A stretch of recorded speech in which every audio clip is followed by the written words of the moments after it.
接受手背顿接讲，你就会练等来看这家己的滚剧团，配合着家己的保己生活节的活动，结合着这戏剧、镜头表演加台语的培力课程，要用在地生活感，和台语的学习变更较趣味。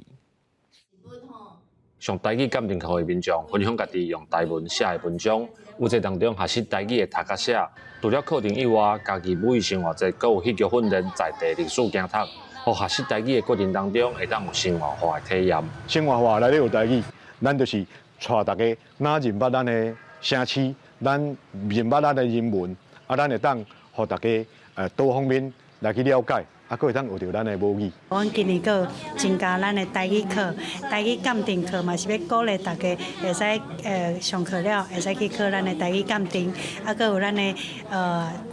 大汉细汉讲台语。就是一寡嘛是囡仔人的迄个用台语来上一寡戏剧课。这届母语生活节特别举办台语鉴定的培力课程，来上课的民众拢伫读甲写这方面加减会拄着一寡问题，老师就建议大家爱培养使用字典的习惯。用写国语吼，可能10分钟就写好啊。写台语的文章去查、去用、去想办法来用出来，爱训练2点钟。每一场的台语课，每一个老师伊会使教互我的字数拢无共，所以我会使收集愈来愈侪台语的字数。一开始的时阵莫嫌艰苦，莫嫌麻烦，一字落去查，查了对的，就你的啊。若无你拢一直记唔对。